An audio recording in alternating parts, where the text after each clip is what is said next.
Olá e bem-vindo a mais uma aula de otimização em Julia.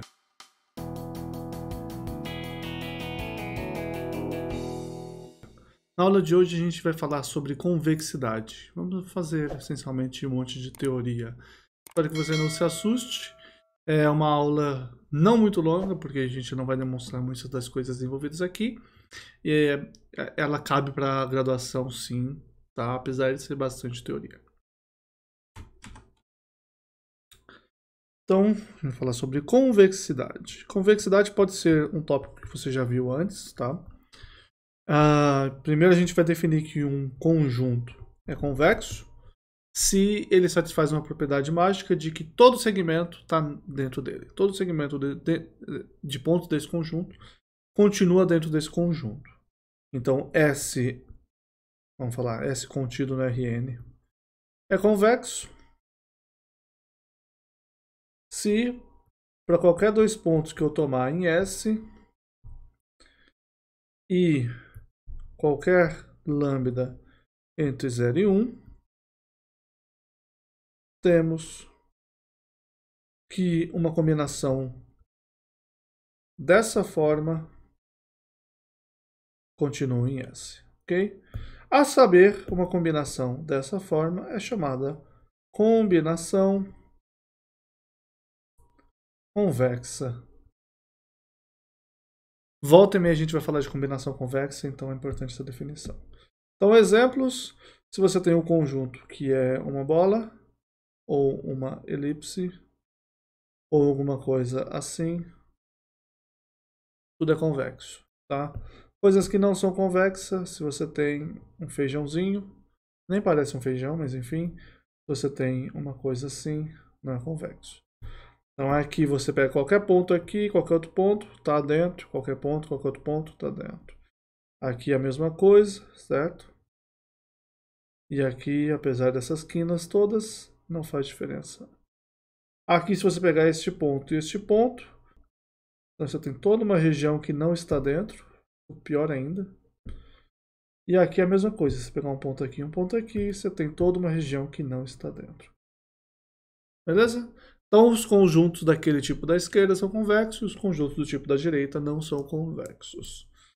Então a gente gosta de conjuntos convexos, claro, a gente vai falar muito sobre otimização em conjuntos convexos, mas por enquanto a gente está falando de funções irrestritas, sem restrições. Então você já está falando, opa, então a gente vai entrar em restrições já? Não, falta um tanto ainda para entrar em restrições. Apesar de que as primeiras restrições que a gente vai tratar serão todas convexas. No entanto, a gente está falando sobre convexidade para poder falar de funções convexas. E aí, f de um certo conjunto no R é convexa. Em S convexo, o conjunto do domínio tem que ser convexo. Se qualquer xy que eu pegar desse domínio e um lambda entre 0 e 1, vale que o valor de função nesse ponto do meio, aí aqui, por isso que eu preciso que os dois sejam convexos, tá? Você deve ter visto convexidade em cálculo 1, alguma coisa assim, você falava pelo menos de concavidade, côncava para cima e côncava para baixo, e convexidade quer dizer côncava para cima. Então se eu pegar o ponto no meio, ele tem que estar para baixo da reta que liga os dois pontos. Então ele tem que estar menor ou igual do que esta combinação convexa dos valores de função. Então isso daqui quer dizer que essa função aqui, por exemplo, se eu pego este ponto x e este ponto y, eu ligo esses dois pontos, eu tenho uma reta, todo ponto aqui embaixo que eu pegar, vale que ele está abaixo. Aqui é lambda x mais 1 menos lambda y. Isto é, se você fizer a convexidade de aplicar a função, é abaixo de aplicar a função e fazer a combinação. Beleza? Tudo isso que eu falei vale se você mudar para estrito. Então aqui, se você quiser, você pode falar de estritamente convexa se esse lambda for entre 0 e 1 e aqui for estritamente menor. Uma função que não é estritamente convexa seria uma função tipo esta daqui, tá? Aqui, obviamente, eu estou fazendo esse monte de curva a mais, porque, enfim, mas uma função tipo esta daqui. Se você pegar este ponto e este ponto, beleza, qualquer ponto embaixo vai estar abaixo dela. Mas se você pegar este ponto e este ponto, eu tenho todo mundo igualzinho aí, ela não é estritamente convexa, tá bom? Convexa e estritamente convexa a gente vai usar um montão. Note que, apesar do caso da esquerda e da direita serem diferenciáveis, não é por causa disso, tá? Você pode ter uma função diferenciável que é só convexa. Vou colocar aqui convexa não estrita. Por exemplo, você tem uma função assim, e aí ela fica reta. Tá bom? Isso aqui é simples de fazer, é só você fazer um x quadrado daqui para frente, aqui igual a zero, e aqui um x menos 2, ou mais 2 ao quadrado, por exemplo, tá? Obviamente eu não estou desenhando essa função. Vou fazer alguns exemplos. A função f de x e y igual... eu acho que vamos começar pela mais fácil, módulo. A função f de x igual ao módulo de x é convexa. Se você pegar x e y reais qualquer, e o lambda entre 0 e 1, módulo de lambda x mais 1 menos lambda y, satisfaz a desigualdade triangular.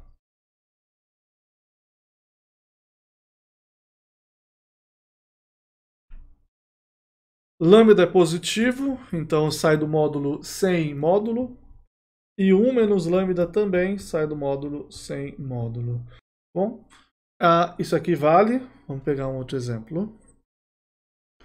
Um exemplo, função máximo. Então, sejam f1 e f2 convexas. E g de x igual ao máximo de f1 e f2. Note que aqui f1 e f2 tem um domínio que a priori pode ser o Rn, não está restringindo. Ok?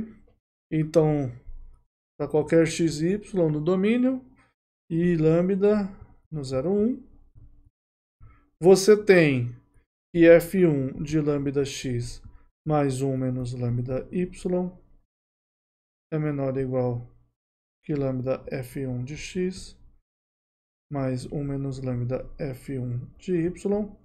Isso vale para o 1 e o 2, então vou mudar para fi.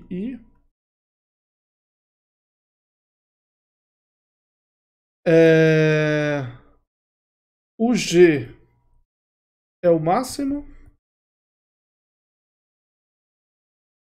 Já vou escrever o máximo de novo, então já vamos escrever g aplicado no lambda x mais 1 menos lambda y.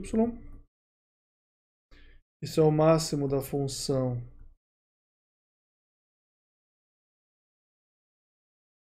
você vai ter cada termo individual satisfazendo a propriedade lambda f1 de x mais 1 menos lambda f1 de x de y, desculpa, lambda f2 de x mais 1 menos lambda f2 de y. E aqui o que vale é o seguinte, a f1 ela tem que ser menor do que o máximo entre f1 e f2, porque ela faz parte desse máximo. E a f2 também. Tá? Isso quer dizer que isso daqui tudo é menor ou igual do que o máximo entre a lambda g de x mais 1 menos lambda g de y e a lambda g de x mais 1 menos lambda g de y, que é exatamente lambda g de x mais 1 menos lambda g de y. Aqui só uma coisa que eu acho que eu falei, mas eu não anotei. Essa parte de cima vale a definição, tem que ser menor ou igual. E eu acho que eu pulei direto, tá? Agora sim. Beleza? Convexidade é isso, tem alguns exemplos que você pode fazer. A gente tem exemplos de... vou colocar mais um exemplo de conjunto convexo também, envolvendo a função. Fazer o conjunto S igual a todos os pontos que são solução do sistema. Ele é convexo, tá? De fato que se x e y pertencem a S, você vai ter A vezes lambda x mais 1 menos lambda y igual a lambda x mais 1 menos lambda AY. Isso é lambda b mais 1 menos lambda b, que é b. Então, esse ponto aqui, que é o lambda x mais 1 menos lambda y, pertence a S também. Tá? Dá para fazer alguns outros exemplos tipo esse. Só mais um exemplo. E o conjunto S de C dado por todos os pontos, tal que uma função é limitada por C, é convexo se F é convexa.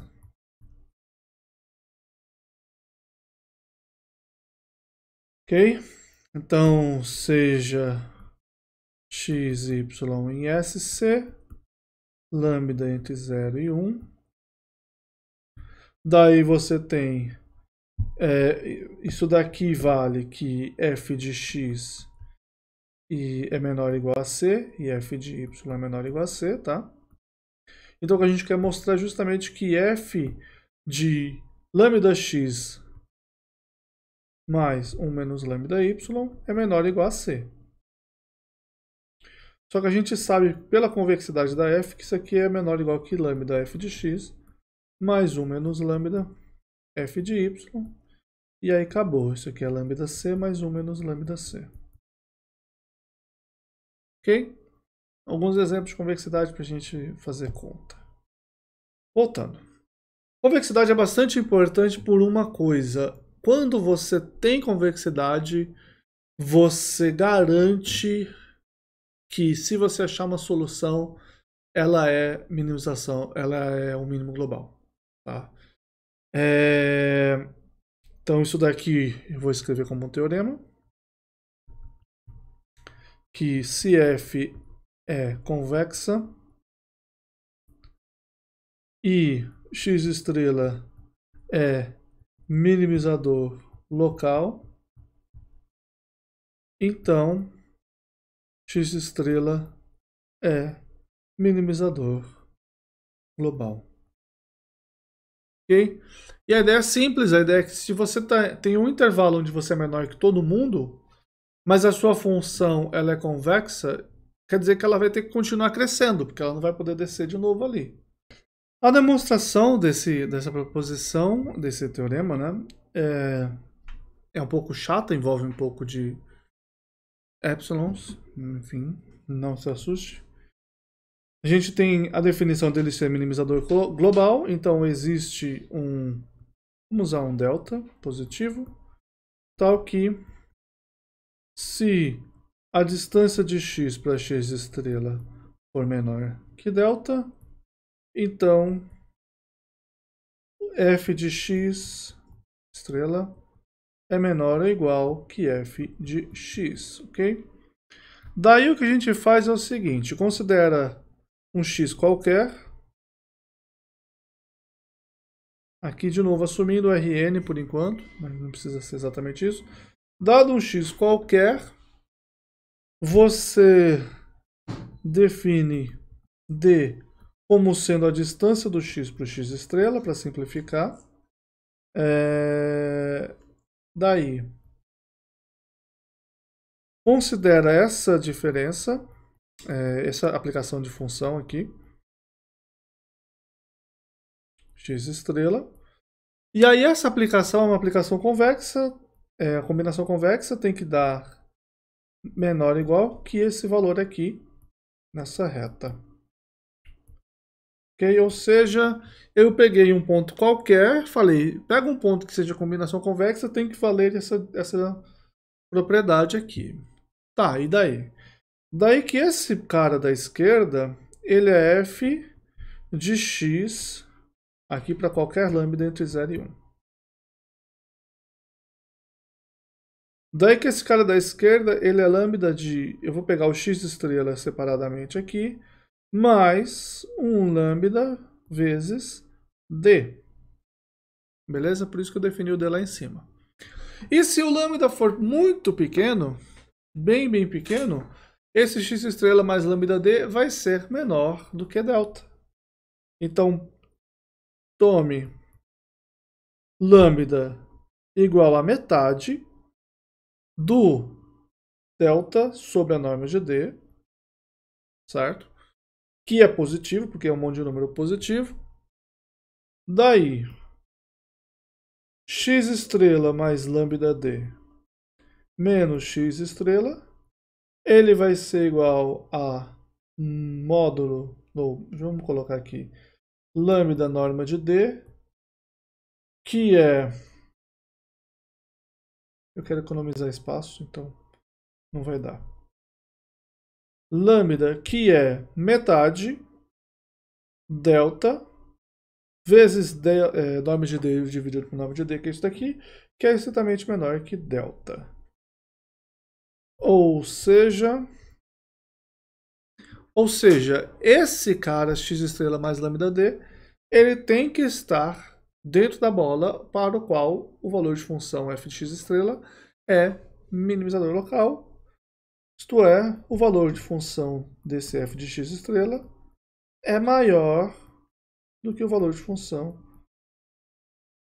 da f de x estrela, ok? Eu sinto que eu falei f de x estrela 2 vezes, mas você está vendo e está entendendo. Então ele é um ponto pior, tá? Eu escolhi para que ele fosse. Volta ali em cima, então você tem que f de x estrela é menor ou igual que f de x estrela mais lambda d, que é menor ou igual que lambda f de x mais 1 menos lambda f de x estrela. Ignora esse cara do meio aqui, que a gente não precisa dele. Olha só para os extremos. Você joga tudo com f de x estrela para lá, você tem esse 1 que vai cortar com esse cara. E sobra lambda f de x estrela menor ou igual que lambda f de x. Lambda a gente já viu quem é, ele é positivo. O valor de função é menor ou igual do que o valor de função em qualquer outro ponto. Ou seja, f de x estrela é o menor valor possível, porque a gente não tem nenhuma outra restrição no valor de x. O lambda a gente escolheu porque ele podia ser pequeno, porque vale em qualquer lambda, mas o x não, o x ele foi um ponto arbitrário. Portanto, x estrela é minimizador global. Okay? Então a gente gosta de pontos de função convexa. Quando a função é convexa, vale essas propriedades. E todas aquelas coisas que a gente estava falando até então de uma função com uma propriedade muito bonita, era daí de funções convexas, tá? Era essa a propriedade bonita que a gente gosta. Função convexa. Então vamos fazer mais um teorema aqui. Teorema que se f é C1 em S convexo, na verdade f é C1, vamos fazer assim, seja f C1 e f convexo, ponto. F é convexa se e somente se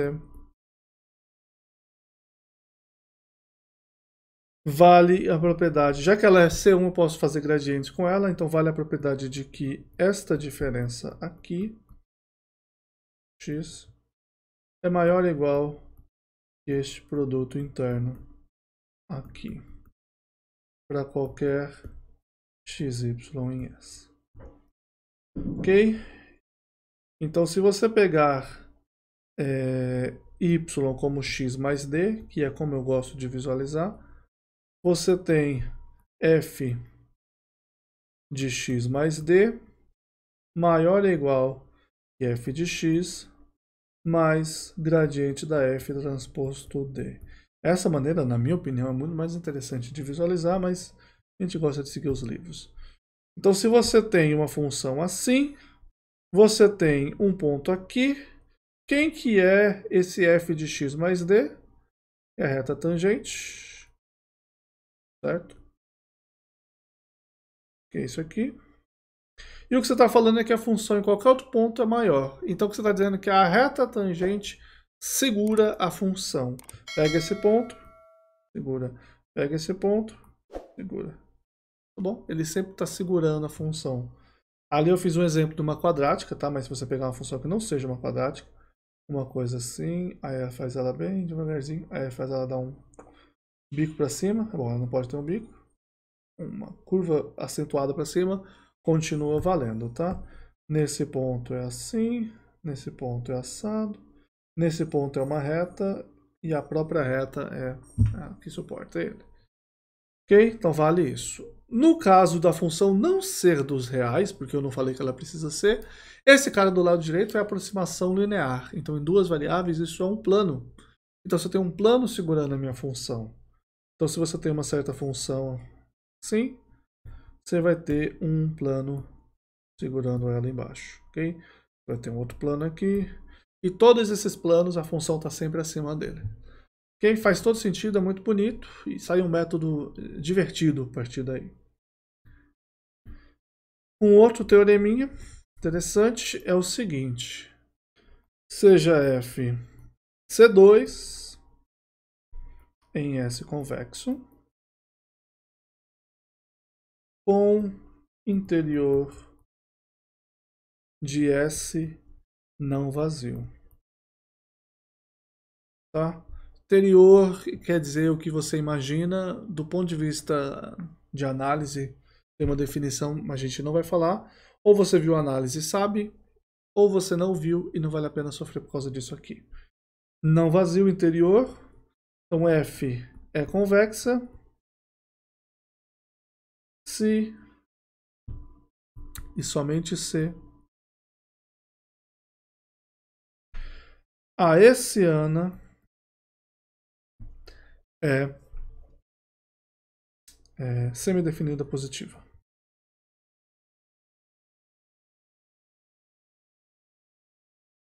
Para qualquer x em S. Naturalmente, se ela for definida positiva, a F é estritamente convexa, se e somente se, ok? E aí toda aquela graça de por que a gente quer ser na definida positiva? Porque na verdade a gente quer a função convexa. Mais importante do que ela ter ser na definida positiva, ela é ser convexa. Se ela for C2, aí eu também tenho que ser na definida positiva, ou semi-definida positiva, certo? A gente foca só nessa brincadeira, a função semi-definida positiva. Muito importante isso daí. E aí, aproveitando que a gente está nesse tópico, eu vou passar um pequeno teorema para que a gente faça conta aí na mão, que se A pertencente ao Rn por N é definida positiva, ou melhor, A é definida positiva se somente se o determinante de AKK é positivo para toda AKK sendo a matriz com as primeiras K linhas e as primeiras K colunas. Beleza? Então, se você conseguir calcular os determinantes da matriz e todos os determinantes forem positivos, tá? Os subdeterminantes forem positivos, a matriz é definida positiva. Isso quer dizer que no caso 2 por 2, tipo 4 menos 1 menos 1, 2, você calcula esse determinante, A1 é 4, o determinante da A1 é positivo, e você calcula o determinante da A inteira, que é 8 menos 1, que é 7, positiva, ela é definida positiva. E aí a gente não sabia fazer essa conta, falar agora tem que calcular outros valores, meu Deus. Não, você calcula o determinante. Tá? E acabou. É muito mais simples. Existe mais algumas propriedades aqui. Se a matriz A for diagonalmente dominante, também você tem essa propriedade. Colocando como teorema, mas podia ser só proposição, propriedade. Uma proposição para variar. Se A é diagonalmente dominante, isto é, você pegar o AJJ e ele for maior do que a soma de todos os A e tá certo, A e J, com J diferente de I,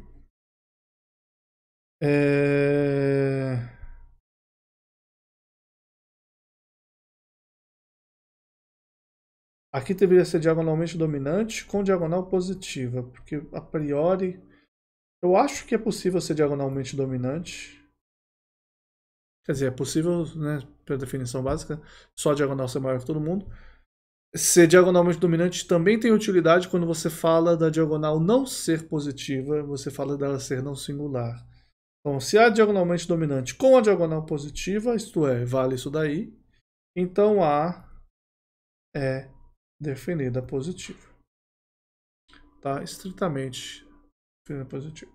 Então era isso, a aula de hoje era só para mostrar algumas definições de convexidade. É um assunto bastante importante que a gente vai usar por toda a disciplina. Algumas funções que a gente trabalhou, a gente viu que eram convexas, então fica como exercício mostrar que a função da regressão linear e da regressão logística são convexas, assim como aquela função que a gente viu que era o log da soma de exponenciais, que é uma função convexa também.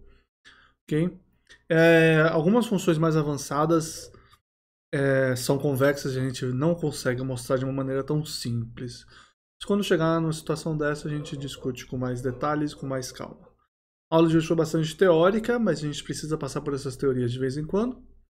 A gente vai ter algumas aulas práticas também para complementar isso daí, e algumas aulas que vão ser completamente práticas, então tem para todos os gostos. Espero que você tenha gostado da aula de hoje, a gente se vê na próxima aula. Compartilhe esse vídeo, dá like, se inscreve no canal e aperta o sino para receber notificações. Abraço!